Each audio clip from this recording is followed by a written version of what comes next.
Calvary കുന്നിൽ നാഥൻ യാഗമായി മാറി അന്നു കാൽനടയായി നാഥൻ മലമുകളേറി അന്നു ജീവനേകുവാനായെന്തു പാടുപെട്ടു നീ അന്നു ജീവനേകുവാനായെന്തു പാടുപെട്ടു നീ എന്റെ ജീവനായവനെ നീയൻ ആശയെന്നുമേ കാൽവരി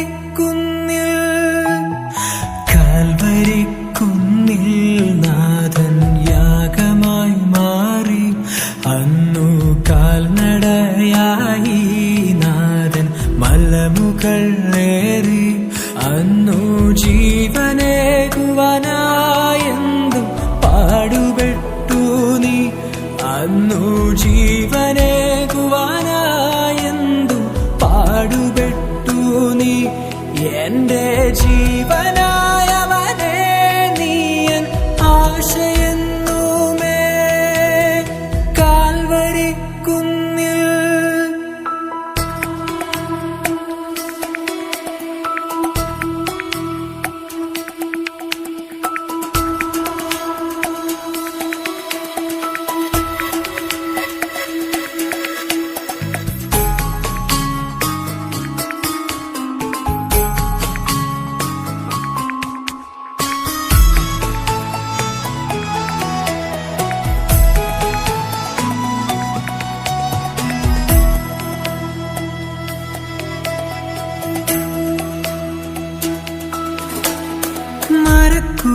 മരക്കുരിശുമായി നാഥൻ മലമുകളേറി മനസ്സറകളിൽ എന്നും വാഴുവാനായി മരക്കുരിശുമായി നാഥൻ മലമുകളേറി മനസ്സറകളിൽ എന്നും വാഴുവാനായി മരക്കുരിശുമായി നാഥൻ മലമുകളേറി മനസ്സറകളിൽ വാഴുവാനായി കാൽവരി കുന്നിൽ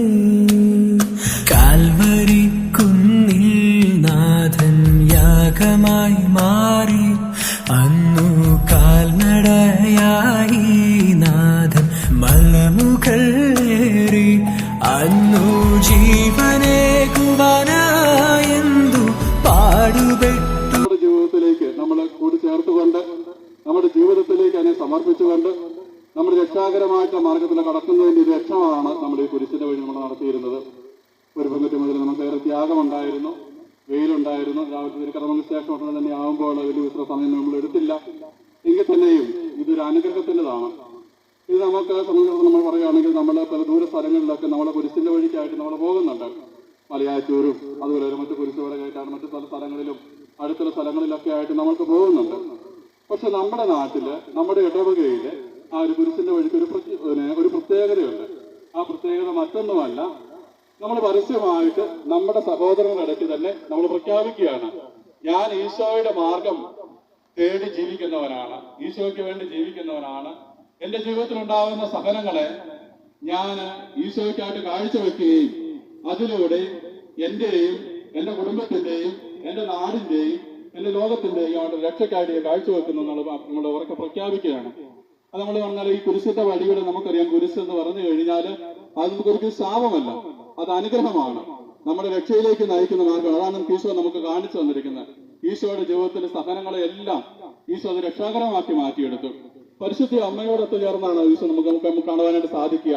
പരിശുദ്ധ അമ്മ നമുക്കറിയാം, നമ്മൾ ഈശോയെ പടയാളികൾ പിടിച്ചുകൊണ്ട് പോകുമ്പോഴും അതുപോലെ തന്നെ പീഡിപ്പിക്കുമ്പോഴും ഒക്കെ പരിശുദ്ധ അമ്മ ഉണ്ടായിരുന്നു. അവിടെ അമ്മ വേദനിച്ച് നിൽപ്പുണ്ടായിരുന്നു. ആ അമ്മ ഒന്നും ഉണ്ടാകാതെ ആ മകന്റെ വേദനയിൽ ചങ്കുപൊട്ടുന്ന ഒരു അമ്മയായിരുന്നു അവിടെ.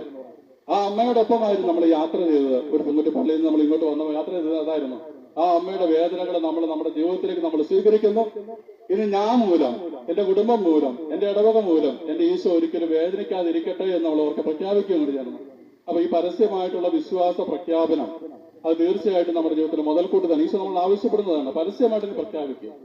നിന്റെ വിശ്വാസം നീ പരസ്യമായിട്ട് പ്രഖ്യാപിക്കും. നമുക്ക് ദൂര സ്ഥലങ്ങളിൽ നമ്മളെ അറിയത്തില്ലാത്ത ആൾക്കാരുടെ ഇടയ്ക്ക് പോയിട്ട് നമ്മൾ കുരിശിന് വഴി നടത്തുന്നതിനേക്കാൾ നല്ലത് നമ്മളെ അറിയുന്ന, നമ്മളെ സ്നേഹിക്കുന്ന, ഒരുപക്ഷെ നമ്മളെ എതിർക്കുന്ന മനുഷ്യരുടെ ഇടയിൽ നമ്മുടെ വിശ്വാസം നമ്മൾ പ്രഘോഷിക്കണം. ആ ഒരു പ്രഘോഷണം തലങ്ങളിൽ നമുക്ക് വരുമ്പോൾ ഒരുപക്ഷെ നമ്മുടെ കൂടുതലുള്ളത് ചോദിക്കും, നീ കുരിശിന്റെ വഴിയൊക്കെ ചെല്ലിച്ചിട്ട് നീ എന്താ ഇങ്ങനെ പോകുന്നത് എന്ന് ചോദിക്കാം. അല്ലെ അവർ ചോദിച്ചിട്ട് തന്നെ നമ്മൾ തന്നെ സ്വയം നിന്ന് ചോദിക്കുന്നതും വളരെ നല്ലതാണത്. എന്ന് പറഞ്ഞാല് നമ്മുടെ ജീവിതത്തിൽ നമ്മൾ ഈശോയുടെ മാർഗം സ്വീകരിച്ച് നമ്മൾ ഈശോയുടെ മാർഗത്തിലൂടെ തന്നെ കടന്നു പോകണം. അതായിരിക്കട്ടെ ഈ ദുഃഖവെള്ളിയുടെ ഈ കുരിശിന്റെ വഴിയുടെ വലിയൊരു നമുക്കൊരു അനുഗ്രഹം നമുക്ക് ലഭിക്കേണ്ടതായിട്ടുള്ളത്. നമുക്ക് അതിനായിട്ട് പ്രാർത്ഥിക്കാം. നല്ലവനായ ദൈവം നമ്മളെ അനുഗ്രഹിക്കട്ടെ. നമുക്ക് എല്ലാവർക്കും എഴുന്നേറ്റ് നിന്ന് നമ്മുടെ കുരിശിന്റെ സമാപന ആശീർവാദത്തിലേക്ക് പ്രവേശിക്കാം. അതിലൊക്കെ എല്ലാവരും ഇവിടെ നിന്ന് കുരിശ് തൊട്ട് വേണമെങ്കിൽ പോകുന്നതും വളരെ നല്ലതാണെന്നുള്ള കാര്യം ഓർമ്മപ്പെടുത്തുക.